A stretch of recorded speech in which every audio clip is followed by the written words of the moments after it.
당원들의 목소리가 의장 선출에까지 직접적으로 반영되는 것이 바람직한가? 저는 참여민주주의와 직접민주주의의 차이를 구분할 줄 알아야 된다고 생각하거든요. 그러니까 우리가 지금 당원권을 확대시킨다는 것은 참여민주주의를 확대시키자는 것이지 이렇게 뭔가 투표권, 뭔가 이런 직접적 의사결정에 개입할 수 있도록 한다는 것은 이건 직접민주주의 영역이기 때문에 대의민주주의를 채택하고 있는 한국에서 과연 이렇게 하는 것이 바람직한가에 대해서는 분명 다른 목소리가 있을 수 있습니다. 그런데 그런 다른 목소리에 대해서 무슨 뭐 시대 정신이 20년 전 기준이다, 마시간 기득권, 전 이런 부적절한 표현하는 거 당내에서 비판보다 마땅하다고 생각합니다. 예, 뭐 내부 총질에 대해서 서로 이것이 반대가 이게 내부 총질 아니냐라는 반대 견해도 지금 나오고 있습니다.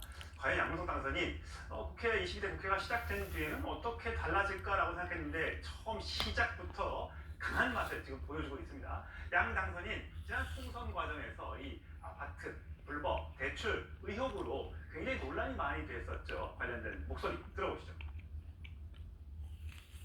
온통 언론에서 양문석을 사기꾼으로, 파렴치범으로 몰고 있습니다. 정말 한 사람을 죽이기 위해서 정말 집요하다.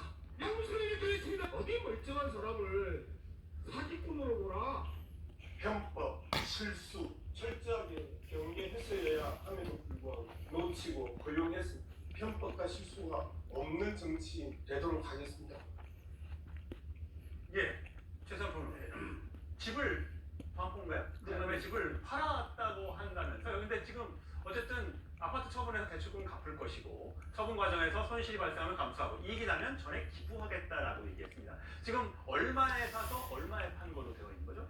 그러니까 지금 뭐 31억에 사서 30억 5억에 6억에 팔았다고 하니까만 시세 차익이 아마 5억 정도 난 걸로 보이는데 시세 차익 5억 원이면은 글쎄 뭐 사실 강남에 아파트 치고 많다고 할지 뭐 적다고 할지 그건 잘 모르겠습니다만은 어쨌든 시세 차익이 이렇게 5억 이상 발생한 걸로 봐서는 본인이 아까 말한 대로 뭐 그 실수이든 편법이든지 간에 어쨌든 성공적인 재테크를 한 건 맞는 것 같아요. 그런데 중요한 건 본인이 아까 얘기한 대로 처음에는 멀쩡한 사람은 사기꾼으로 본다고 그때 또 얘기했던 게 그거였어요.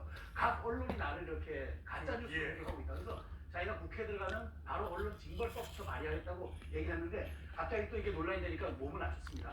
저는 뭐 시세 차익 본인이 얘기한 대로 공익적 가치에 쓰는 게 좀 맞다고 그건 본인이 알아서 할 문제이긴 하지만 저도 이제 여기서 하나 지적하고 싶은 것은 사람 쉽게 변하지 않는구나. 왜냐하면 막말하지 않겠다고. 사실 뭐 수박에 뿌리다 뭐 무슨 깨겠다 이렇게 얘기해서 했는데 이제 다시 또 이제 총선에서 당선됐다고 이제 곧 국회 등원을 앞두고 있다고 거기에서 이제 내부에 사실 우상호 의원이야말로 총선 불출마 선언하면서 후배들에게 이른바 정치를 그러니까 말하자면 길을 펴줬던 그런 사람이잖아요.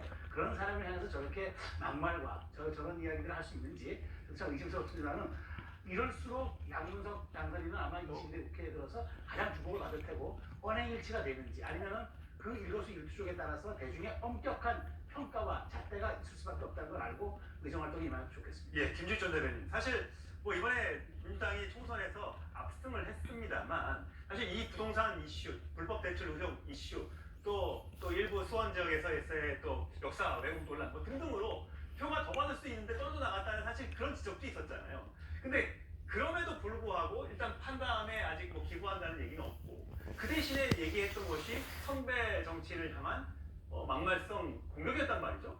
이걸 당내에서는 어떻게 처리해야 된다고 생각하십니까? 글쎄요, 이 부분을 뭐 어떻게 처리할지는 이제 앞으로 민주당에서 어떤 논의들이 이제 진행되는지 봐야 되겠습니다만 지금 당에서 당원 주권을 더 강화시키자 하는 이런 부분들에 대해서는 뭐 그게 시대 정신으로까지 갔는지 아니면 조금 더 논의를 해보자고 해야 될지 모르겠습니다만 어쨌든 그런 부분들을 우리가 인정한다고 치더라도 이렇게 선배 정치인에 대해서 막말성의 얘기를 하는 것이 과연 당 내부에서 이것을 건전한 토론의 장으로 끌고 나오는 이런 과정에서 적절한가 하는 부분에 대한 논란은 있는 거거든요.